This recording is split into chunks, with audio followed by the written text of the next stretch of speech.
نويت التعلم والتعليم والتذكر والتذكير والنفع والانتفاع والإفادة والاستفادة والحث على التمسك بكتاب الله وسنة رسول الله والدعاء إلى الهدى والدلالة على الخير ابتغاء وجه الله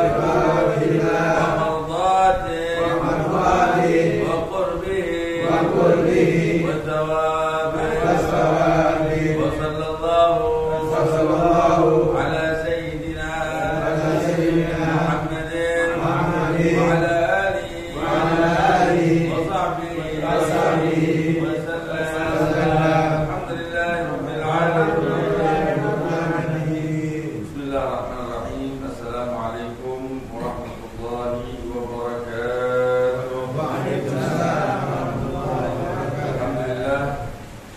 الحمد لله رب العالمين، وبه نستعين على أمور الدنيا والدين، والصلاة والسلام على أشرف الأنبياء والمرسلين سيدنا وحبيبنا وشفيعنا وقرة أعيننا ومولانا محمد صلى الله عليه وعلى آله الطيبين الطاهرين وصحابته الغر الميامين والتابعين وتابع التابعين ومن تبعهم بإحسان إلى يوم الدين.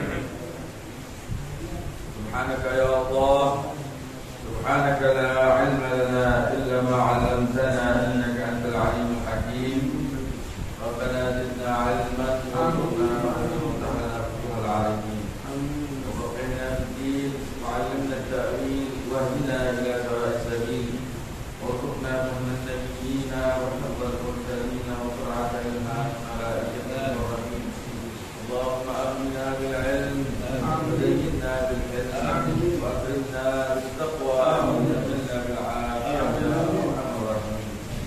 أما بعد، puji syukur kehadirat Allah atas segala limpahan karunia-Nya, terkhusus nikmat Islam, nikmat iman, nikmat panjang umur, sehat walafiat, sehingga kita bisa melakukan haji kita dan bertemu bertatap muka majlis dalam suasana yang penuh dengan keberkahan ini.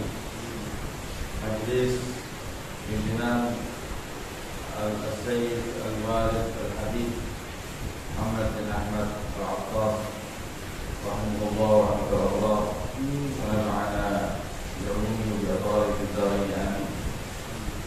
Salam dan salam lupa kita haturkan kepada junjungan kita Nabi besar Muhammad sallallahu alaihi wa alihi wa sahbihi wasallam yang tidak ada maujud yang menciptakan kecuali lantaran keberadaan bagi Rasulullah.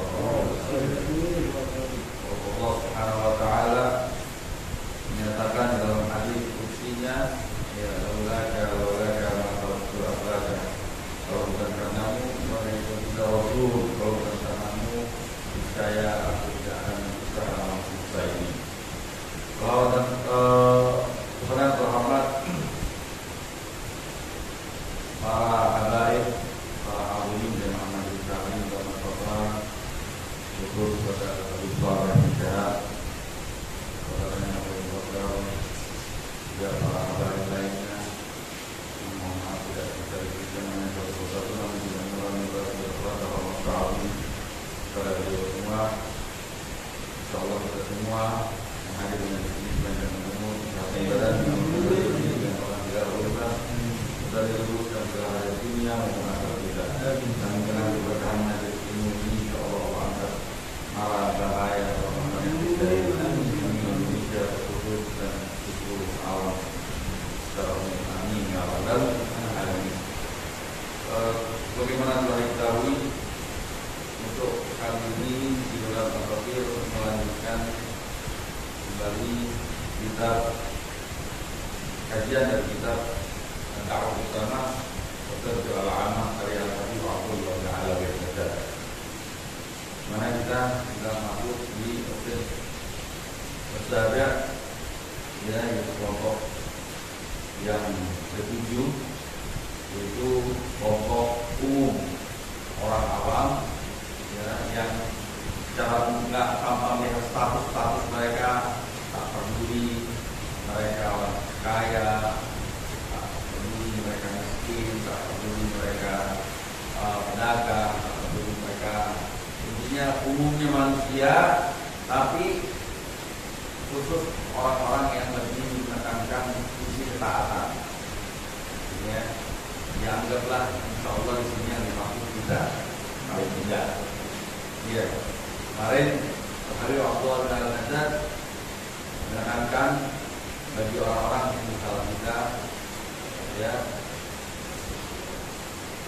yang lebih cenderung taat kepada Allah Subhanahu wa taala, insya Allah, ya, pertama harus mendasari, ya, keinginannya tersebut, kecenderungannya tersebut, pertama dengan ilmu pengetahuan yang wajib. Yang kedua, setelah kita menuntut ilmu, kita otomatis beramal, dan yang paling penting amalan agar semua amalan kita diterima. Pertama, kita harus punya sifat waro di hati, sifat kekhawatiran dalam diri, ya, takut, ya, mengenyam atau menggapai perkara yang haram, itu penting untuk ditanamkan dalam diri supaya nggak ada sifat ngegampangin. Jangan. Nah, itu awal motor di situ alasan. Jadi ilmu kita, untuk terciptanya amal, kita mesti punya rasa seperti itu. Insya Allah dengan itu kita akan tinggalkan semua perkara-perkara haram, bahkan yang syubhat terjauh. Ya, tujuannya apa? Supaya amal kita nggak sia-sia.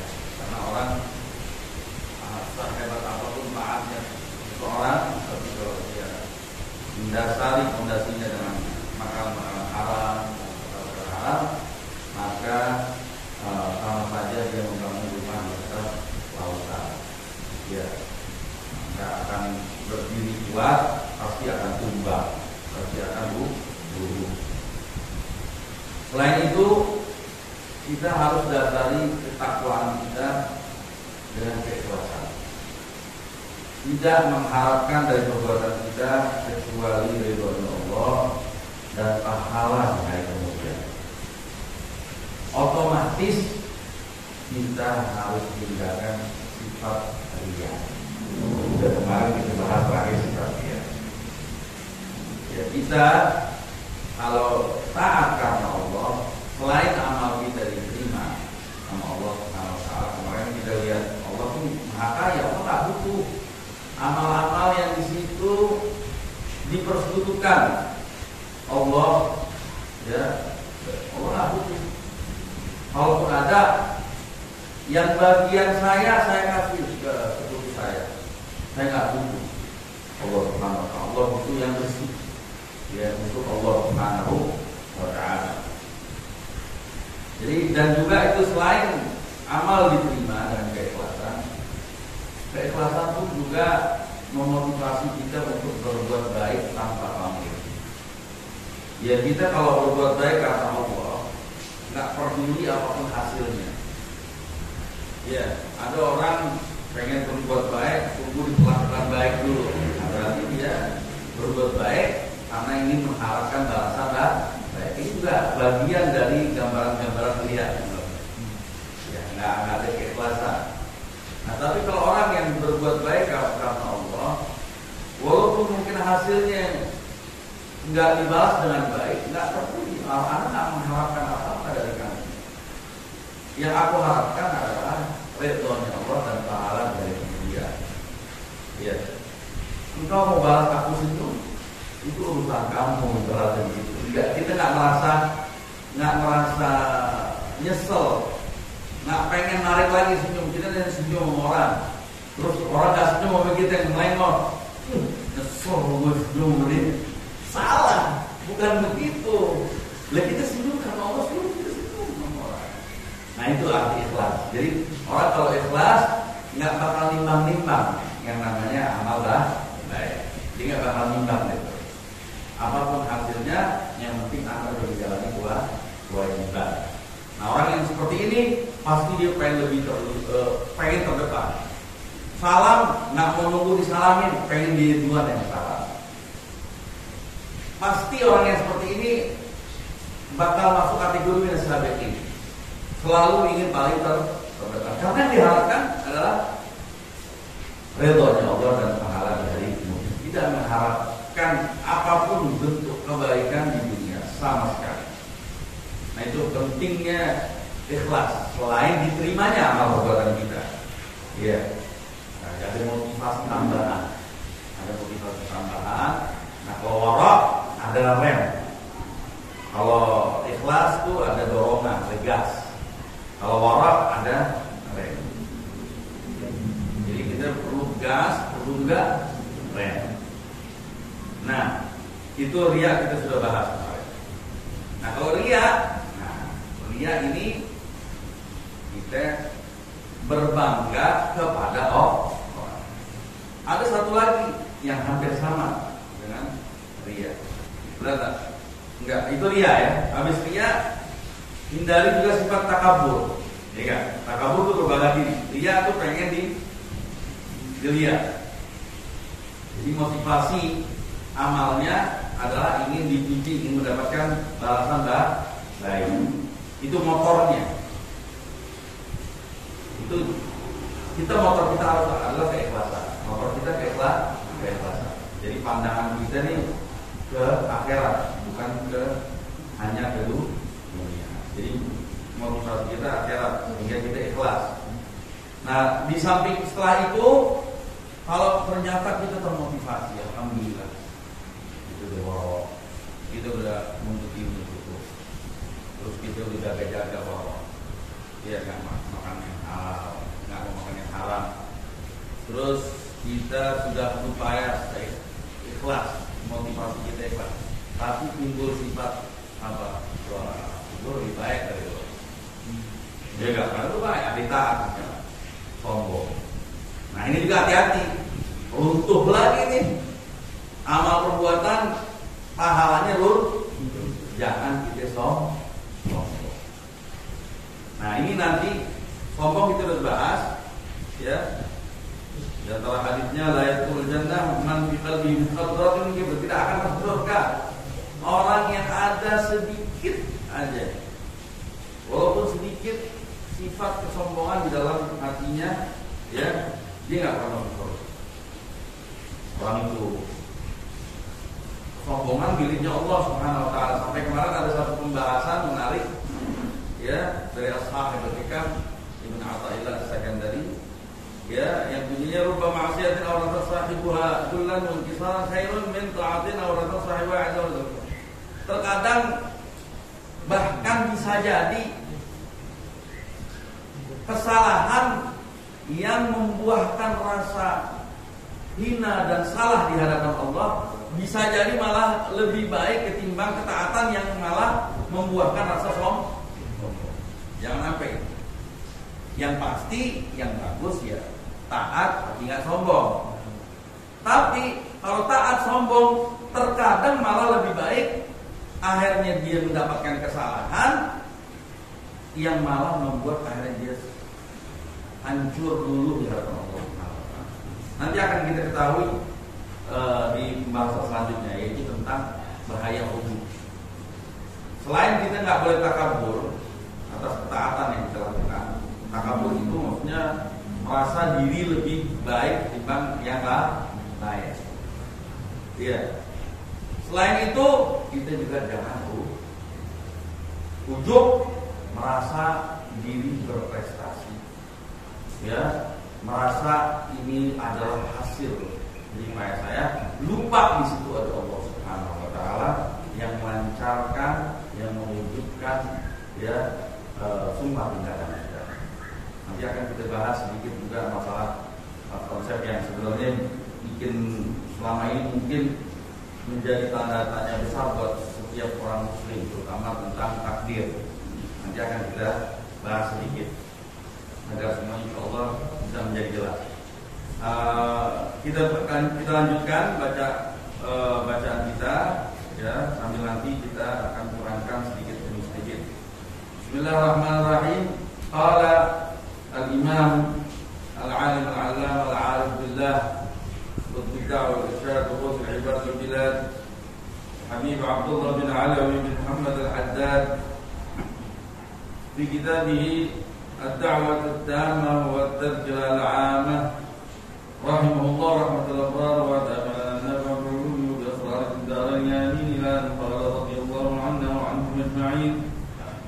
وكذلك فليحذر من العجب بنفسه وبطاعته فإن ذلك من المحبطات.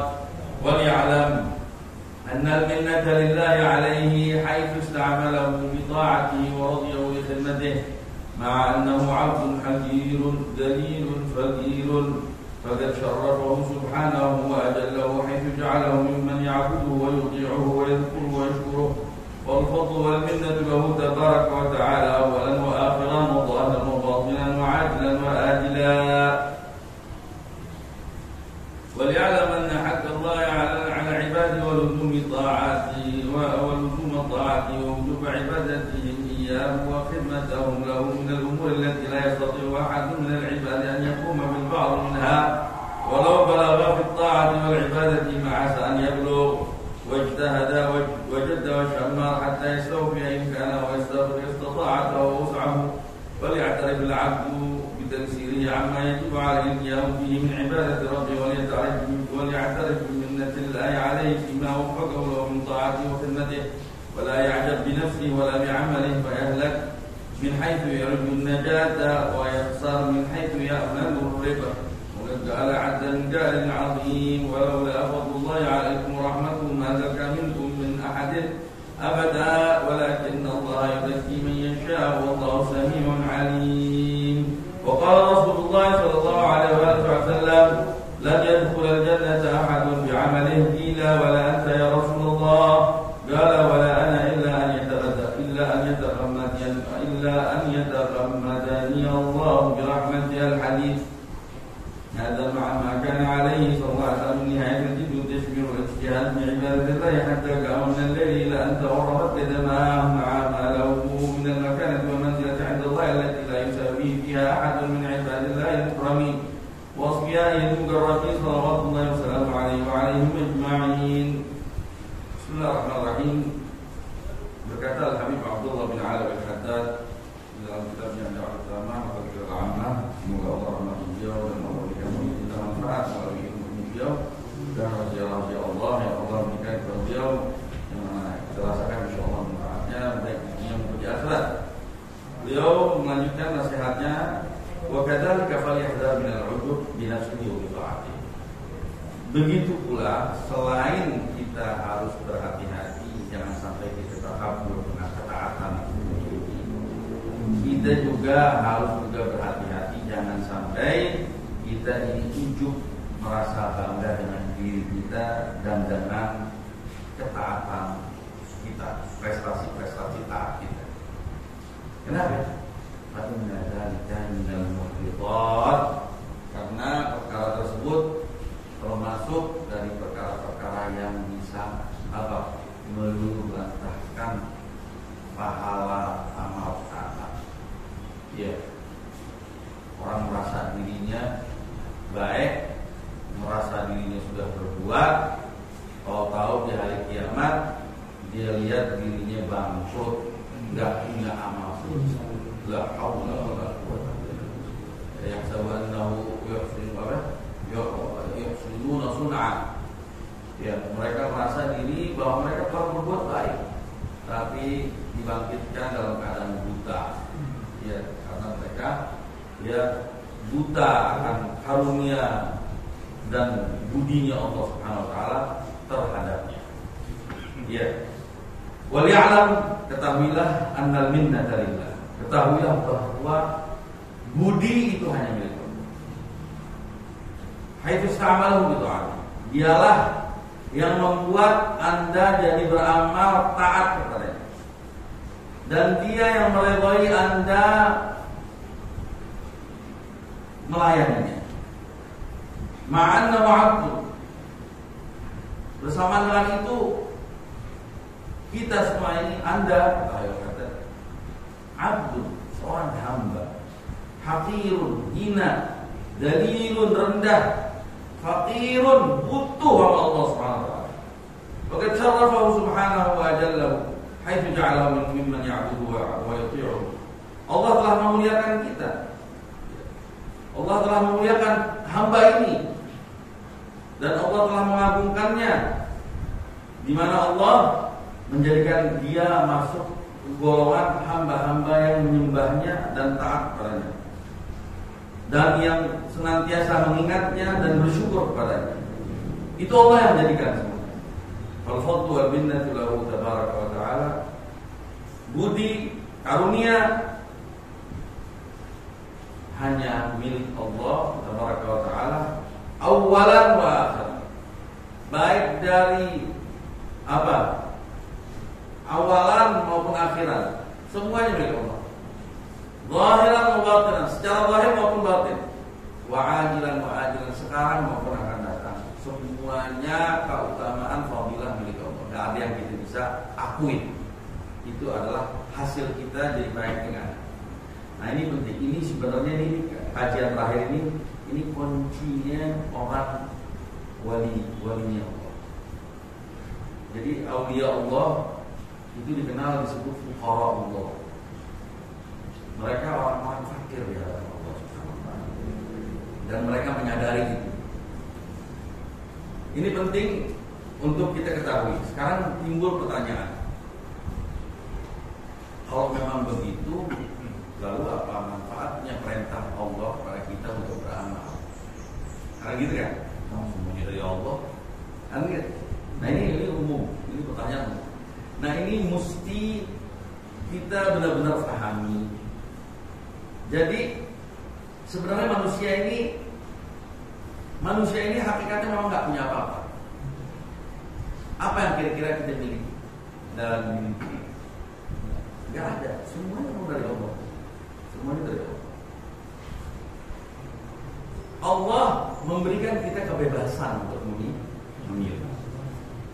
Dengerin dulu. Allah memberikan kita kebebasan untuk memilih. Tapi kebebasan untuk memilih pun juga nggak terwujud pilihan kita kecuali dengan izin Allah. Artinya begini. Beda antara kertas yang tergantung dan ditiup angin kemana dia mengarah.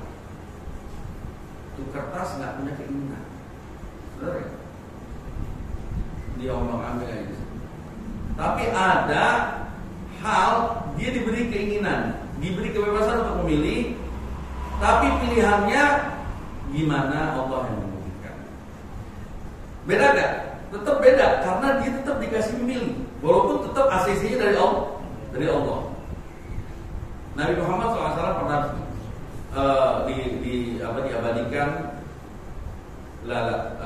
Allah Subhanahu Wa Taala pernah menyatakan di dalam Al-Quran kepada Nabi Muhammad sebagai bentuk pendidikan setelah Nabi Muhammad SAW menang dalam peperangan. Nabi Muhammad, Allah bilang begini, wa ma ramaita id ramaita walakinna Allah rama. Bukan apa namanya? Wa ma ramaita, bukan engkau yang melempar di saat engkau melempar. Nah di sini seakan-akan bahasa ini kayak kontradiksi. Pertama, nisbat melempar dari seorang manusia dinafikan. Wa ma ramaita, engkau enggak melempar. Dinafikan. Id ramaita, di saat Anda melempar. Habis itu di isbat, diwujudkan ada perilaku melempar darimu. Tapi dinafikan. Gimana nih? Kan bingung kan? Wa ma ramaita id ramaita. Anda tidak melempar di saat Anda melempar. Maksudnya ketika Allah katakan di saat Anda melempar, itu maksudnya Allah mengakui bahwa engkau melempar. Tapi kau dinafikan. Wa ma ramaita id ramaita walakinna Allah rama. Tapi Allah tidak melempar. Jadi itu akhirnya pemikiran Islam itu terpecah menjadi dua aliran besar. Ada yang bilang manusia menciptakan amal perbuatannya sendiri, yang ikhtiar, yang sifatnya bisa dipilih, kecuali gerakan gerakan jantung itu ittirori namanya, itu gerakan yang nggak bisa diatur. Tapi gerakan tangan kita ini ikhtiari sebenarnya, sifatnya pilihan. Nah, menurut sebagian mazhab mengatakan bahwa manusia menciptakan perilakunya tersebut. Tapi sebagian lagi mazhab mengatakan lah, bukan manusia menciptakan, tapi Allah yang menciptakan. Manusia nggak ada pilihan sama sekali. Nah, ini kacau juga. Di sini ada kekurangan, berarti ada hal yang di situ nggak ada campur tangan Allahnya. Berarti makna tauhid belum sempurna. Sedangkan tauhid la ilaha illallah, tidak ada Tuhan selain Allah, tidak ada hal yang terjadi kecuali dengan izin Allah, begitu kan? Tapi menurut keyakinan ini kita ngerjakan sesuatu, ini pilihan kita, ini kita yang ciptain. Oh, berarti ini kekurangan. Dia di satu sisi ada benarnya, karena apa? Karena nggak mungkin dong kalau orang lagi mabok terus dinisbatkan perilaku ini Allah yang buat, misalkan, benar nggak? Dia untuk menghindari itu dia nyatakan bahwa manusia menciptakan perilakunya sendiri untuk menghindari itu. Jadi dia dari sisi pensucian Allah benar, tapi dari sisi pentauhidan Allah salah kurang. Nah, ini yang satu lagi bilang apa? Bahwa semua yang terjadi adalah ciptaan Allah. Dari sisi tauhid, insya Allah, tapi dari sisi pensucian Allah harus ada pertanggungjawaban. Ya, berarti yang mabok, yang berzina, berarti Allah ciptain dong, gitu kan? Bagaimana? Nah, ulama mengambil jalan tengah. Harus benar jemaah. Mereka bilang manusia punya pilihan, tapi tidak mencipta pilihannya. Ingat, perhatikan, manusia memilih, tapi tidak bisa menciptakan pilihannya, tidak bisa mewujudkan pilihannya. Artinya begini, di saat kita hanya memiliki apa? Gerakan batin, gerakan memilih, pengen ke sono dan pengen ke sono, tapi kita nggak bisa menciptakan perbuatan untuk mewujudkan pilihan kita. Yang mewujudkan adalah Allah. Karena bisa jadi kita pengen ke sono, tapi tahu mati, atau tahu-tahu stroke, atau dicegah. Artinya kita nggak punya kekuasaan, kita hanya punya pilihan yang mutlak. Kayak kata Abdullah bin Mas'ud rahimahullah, semua sifat yang ada pada manusia itu adalah gambaran dari sifat Allah, tapi yang tidak dalam keadaan tidak terbatas. Allah tidak terbatas, manusia terbatas. Cuma satu sifat yang ada pada manusia nggak terbatas, yaitu apa? Irodah, keinginannya dia untuk memilih sempurna. Itu manusia nggak terbatas. Di situ letak kebebasan manusia. Buktinya apa? Kita pengen terbang, tapi belum tentu kita mampu kita terbang. Tapi kalau Allah, keinginannya dan kekuasaannya seiring. Apabila Allah ingin, jadi. Tapi kalau kita yang ingin, belum tentu jadi. Ini penting. Jadi kita hanya punya pilihan, tapi tidak bisa mencipta pilihan kita. Manusia ini kalau mau digambarkan dalam mazhab ini, ibarat apa? Coba masing-masing dari kita bayangkan, wal'iyadu billah, wal'iyadu billah. Bayangkan diri kita ini buntung kanan kita. Iya, kaki kita buntung dua-duanya. Terus telinga kita tuli, mata kita buta. Udah bayang loh. Bayangin. Terus kita tergeletak. Udah begitu kita kena stroke. Sehingga kita menggerakin kepalanya nggak bisa. Bahkan hilang rasa. Kulit itu dipegang nggak tebal. Nggak rasa. Nah, pertanyaannya di situ apa yang Anda lihat? Apa yang Anda rasakan? Di situ Anda merasakan cuma dua. Anda merasa diri Anda ada, dan satu lagi depan. Anda merasa saya ada yang mengadakan. Di situ nggak ada kecuali Anda dan Tuhan Anda. La ilaha illallah. La ilaha illallah. Manusia hakikatnya itu. Selebihnya Allah ciptain. Allah kasih kita tangan, Allah kasih kita kaki, Allah kasih kita panca indera. Ya, sehingga kita pun juga punya makin ragam pilihan untuk kita memilih. Ya. Habis itu Allah wujudkan kita dengan perkara-perkara tadi. Sehingga kita bisa mewujudkan pilihan di segitunya Allah kasih kita pengetahuan. Antum kalau mau milih, pilihlah yang ini. Ini baik untukmu. Jangan pilih yang ini. Selanjutnya terserah. Berarti sekarang pertanyaannya begini. Kalau ternyata anak ada dua pilihan. Anak tahu baik itu baik, buruk itu buruk dari Allah. Anda kan Allah nggak kasih tahu, Anda nggak tahu yang ini baik buat saya, apa ini yang buruk buat saya, gitu kan? Itu satu kenikmatan pertama. Selanjutnya Allah kasih kita kebebasan pilihan, terus Allah wujudkan pilihan kita. Nah sekarang kalau tahu-tahu kita milih yang salah, kita pilih yang salah, atau apa ini? Kita pilih yang baik dulu. Kita sholat. Nah, antum bisa sholat. Keinginan siapa? Keinginan siapa? Keinginan Allah untuk kita, dan kita terima keinginan tersebut. Kita pilih. Jadi Allah, jadi begini. Itu iradatullah. Buktinya apa? Pilihan-pilihan kita. Itu kehendak Allah. Artinya kita pilih ke situ, dan Allah wujudkan pilihan kita sehingga kita sholat. Berarti kebaikan yang kita lakukan, siapa yang wujudkan? Allah. Dan yang patut kita terima kasih sama siapa? Sama diri kita apa sama Allah? Allah. Pertama, kita tahu itu baik dari Allah.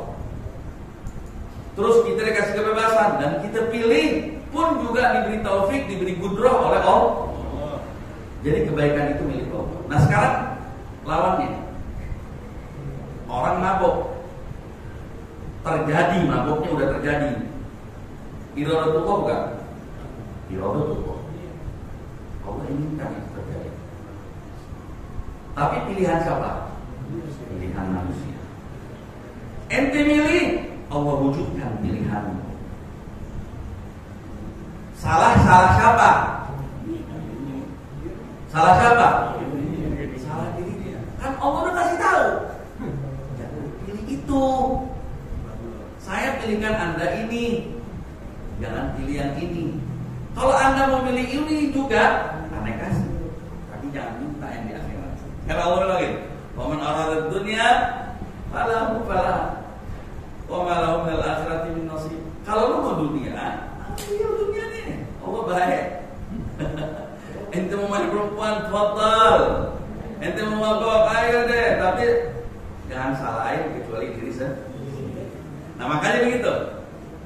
Dari sini coba berpikir kembali. Kita punya apa? Enggak ada. Kita enggak punya apa. Terus apa yang kita mau sombongin? Terus apa yang kita mau banggain? Nah ini akidah ini penting. Allah ini kesimpulan penting banget. Ana nih mendapati kesimpulan ini umurnya udah mau 40 baru tahu kali. Ini pengetahuan pengetahuan yang kadang-kadang sulit dipahami. Tapi mudah-mudahan ini sebenarnya masih dalam kan ya. Cuman ini aja sekadar ini udah cukup. Jadi manusia intinya di satu sisi manusia diminta untuk beramal. Tapi di sisi lain amal gak akan terwujud kecuali dengan izin Allah. Iya. Nah itu nanti timbul sifat al-khauf wal raja. Rasa takut di satu sisi, tapi rasa harap di sisi lain. Kita beramal, kita kerja. Kita kerja bukan untuk menciptakan rezeki, tapi kita kerja karena Allah suruh.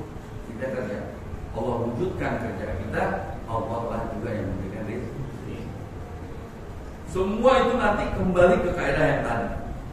Jadi manusia tidak memiliki kecuali pilihan, hanya sebatas pilihan yang digerakkan dalam, tapi manusia tidak bisa mewujudkan pilihan. Kalau tadi pendapat bilang manusia nggak bisa mewujudkan pilihan dan nggak bisa milih. Nah, beda kan? Beda. Nih kayak misalkan ini terakhir. Kita ada satu hakim, ada 2 orang masuk ke mahkamah. Yang satu mau minta keputusan.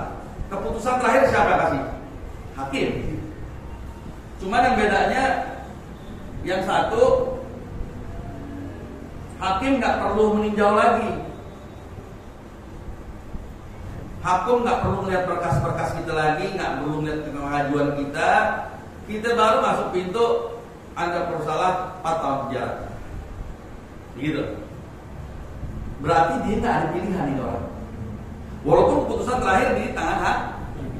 Kalau tapi yang satu lagi nih, hakimnya minta berkas. Apa bukti-buktimu? Siapa saksi-saksimu? Coba sini kita mau pelajari. Coba kita mau tinjau ulang. Walaupun ujung-ujungnya keputusan di tangan hakim, tapi kita masih punya upaya untuk memilih. Nah, dua-duanya keputusan di tangan siapa? Di tangan hakim. Tapi bedanya yang ini nggak ada kesempatan untuk membela, memilih. Yang ini ada kesempatan untuk membela dan memilih. Nah, bedanya antara Jabariyah dengan Ahli Sunnah ya seperti itu. Nah, tapi kalau Mu'tazilah tadi yang Qadariyah, manusia memilih juga dan dia menciptakan perbuatannya juga. Nah, itu bedanya di situ. Wallahu a'lam. Insyaallah kita lanjutkan. Ini supaya kita biar tahu bahwa nggak boleh gitu, ya. Dan kita fakir di hadapan Allah, nggak akan terwujud. Bahkan kebaikan pun nggak akan terwujud kecuali dengan Allah Subhanahu wa ta'ala. Rabbana fa'alna bima 'allamtana wa ja'alna alladhi yanfa'una rabbi faqihna wa faqih ahlana wa qarabatana fi dinina ma'a ahli al-kufri wa dzakar rabbi wafiqna wa wafiqhum lima tardati qawlan wa fi'lan karama warzuq kull halalan da'ima wa khalaq ya'lamu man ahla bil khair wa taqwa kull shar rabbana aslih lana kull shu'un wa qarrab radana bil wa ja'alna rabbana kullu qabla an ta'tiyana rasulun minhum wa rasulun anta akramu sadra wa sallallahu alaihi mustafa من إلى الحق دعانا ووفاء بكتابه للناس شفاء وعلى آله كرام الشرفاء وعلى صحبه مصابيح الغرر اللهم اهدنا بهداك واجعلنا ممن يسار وحدك وعلمين وعلى سواك ولا تجعلنا ممن خالف أمرك وعصاك حسبنا الله ونعم الوكيل ولا حول ولا قوة إلا بالله العلي العظيم وصلى الله على سيدنا محمد وآله وسلم الحمد لله رب العالمين.